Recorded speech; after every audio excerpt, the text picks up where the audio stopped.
Transportation is the largest source of greenhouse gas emissions in Vermont, which is pretty similar in most more rural states. And those emissions haven't really come down over the years, despite a number of different policies and strategies and targets.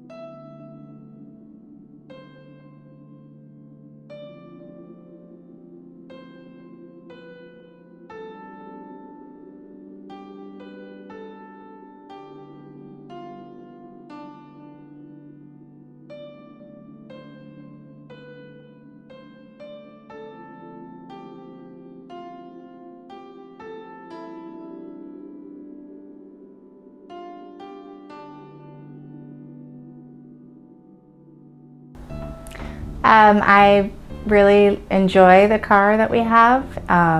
We just got it a few months ago. We were in the market for a new car, and we'd been thinking about getting an electric car for a while, and we decided to go with the Nissan Leaf. I really like having an electric car. It drives great, it has minimal maintenance. I never have to go to the gas station. We found one that was a few years old, so it was a little more affordable. And so far, it's been a really great experience. It's actually a very nice car. It's big. It's got heated seats. And not when I bought it, I was thinking about environmental impacts. We've been considering getting electric for a while, and it feels like there are enough charging stations in the area that we felt comfortable getting a car. When people ask me, oh, you've got an electric car, what's it like? I say, oh, it's great, I love my car. We also were able to get a free charger from Green Mountain Power, so that helped to alleviate the cost. And the car that we got is a very efficient car for driving around town. And it also recaptures power, so like if you're going down a hill, you can see that it's actually gaining, the battery is gaining energy. We really only needed an electric car to get around town. We didn't need it for long trips. And this car isn't really appropriate for long trips because it doesn't have a very big battery. The only drawback really of it is that you can't, it's a little bit, you have to plan a little bit differently. You have to think a little bit about that when you're driving around. You can't just, like with a gas-powered vehicle, you can just stop at a gas station and keep filling up and fill it up 5 times during the day. You also have to kind of plan your route a little bit and think about driving a lesser distance in order to get done what you need to get done. Because you can't just, if you're out and about and your car is out of juice, you can't just go somewhere and fill it up. Because one, there's a limited number of places you can fill it up. 2, it takes a long time. And that's not as true in some of the newer cars or in like a Tesla, because those have a bigger range and a bigger battery. But in our car with a small battery, it really has a limited range. So that's a challenge. I think part of it, why it works so well, is that we have a gas-powered car as well. So if we want to go a really long distance, we use the gas-powered car. But for around here, for driving to work into Burlington, it's great. We take it to the mountain to go skiing, and that's great.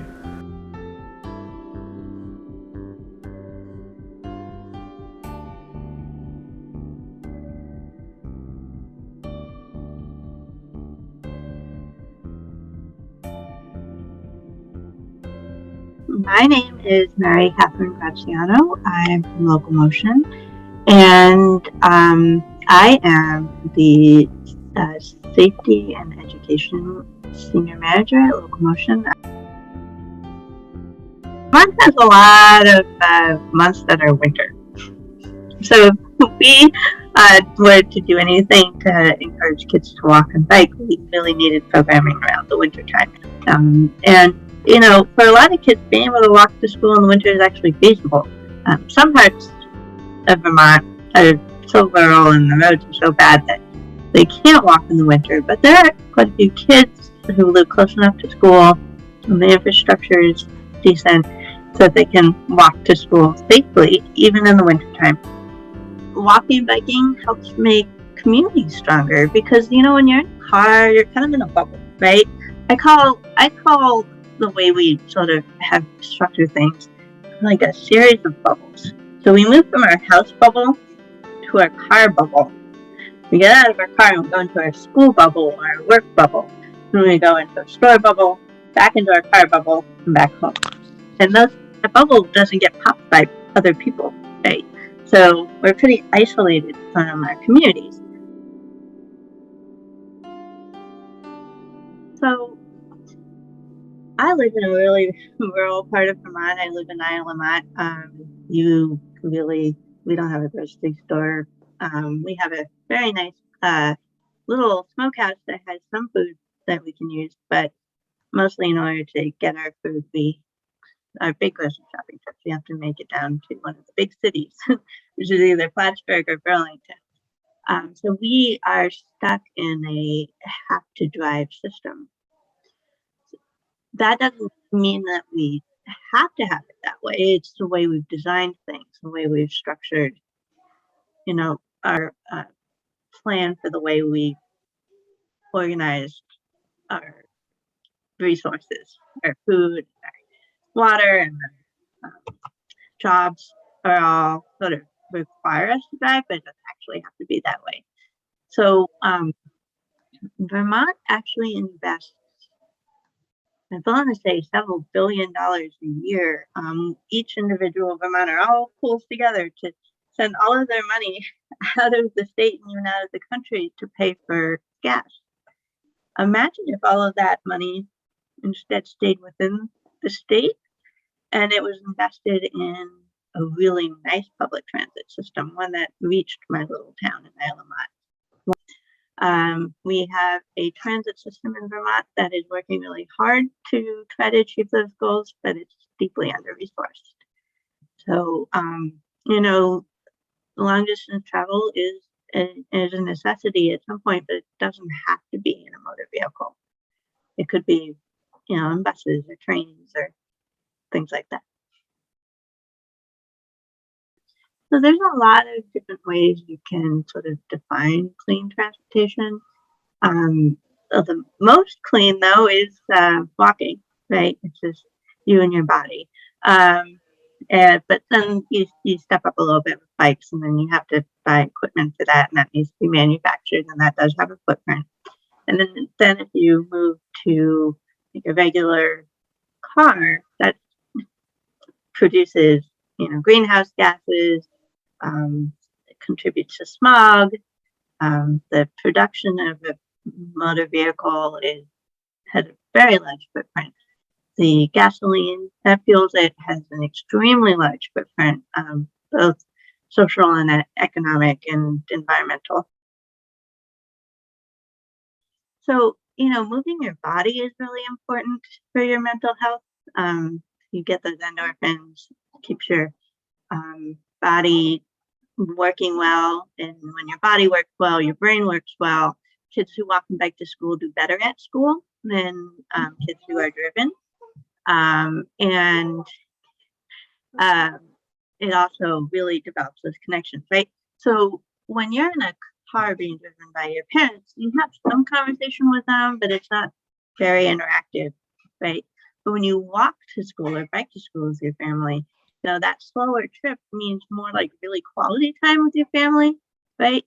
That time to chat and share your day and take a look at the cool new flowers your neighbor's growing. Or we see more neat things on our trips, my daughter and I, and bike than we do, of course, driving. I mean, you see some neat things, but we just see some really cool stuff on our much slower trips, and that's because you have slowed down. And that slower pace really makes for just better relationships.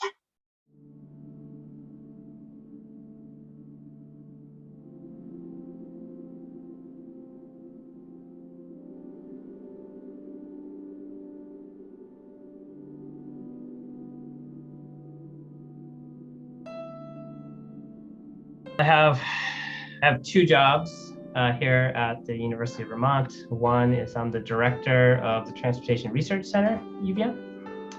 And I'm also a professor in the Department of Civil and Environmental Engineering. So my name is Johanna Miller, and I lead the Energy and Climate Program at the Vermont Natural Resources Council, and VNRC is a statewide environmental education and advocacy organization. And so we really work from the local level to the legislature to help Vermont, protect its environment. We have lots of lawmakers who, a lot of them hear from people who don't like bikes. So they think everyone doesn't like bikes. They hear when a person on a bike does something people don't like, and they'll hear big complaints about it. What we need to start doing is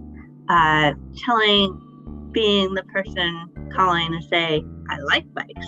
I don't like not feeling safe riding. The ideal situation is that we're able to find solutions that are equitable. So there's everyone benefits from the things we try to do to deal with these challenges.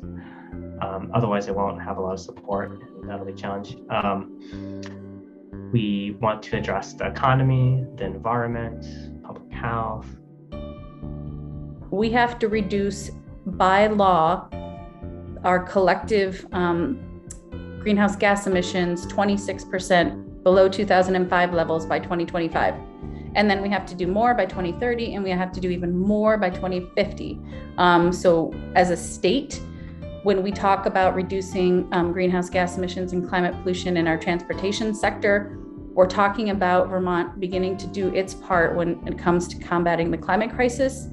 And again, oh, by the way, beginning to untether Vermont from our current reliance on imported liquid fossil fuels. H552 was a bill introduced in the Vermont House Transportation Committee, also called the Transportation Innovation Act. It was a bill that 60 Vermont legislators supported, which is really focused on beginning to sort of update and modernize our transportation system. Should we be focusing on building more roads or transit systems or ways to accommodate bicycles and pedestrians? Vermont has 3 must-pass bills in the legislature: the budget, the capital bill, and the transportation bill. So the Transportation Innovation Act was a standalone bill, and now the legislature, through the House Transportation Committee, is figuring out which provisions of H552 to move into the transportation bill, because H552 will never pass on its own, but the components of it that are supported by the House Transportation Committee or legislators more broadly will be incorporated into the transportation bill. So that's the work that is currently happening. It's always something new, whether it's COVID causing people to change how they shop and where they want to live. Autonomous vehicles are on the horizon, self-driving cars, right? What impacts will those have? They're safer. Robots and computers are better drivers than we are, but it will cause people to drive more, live further out, cause more sprawl, who knows? And so, there's always something new on the horizon that impacts public health, safety, sustainability with regards to transportation. So that's what makes it interesting, I guess.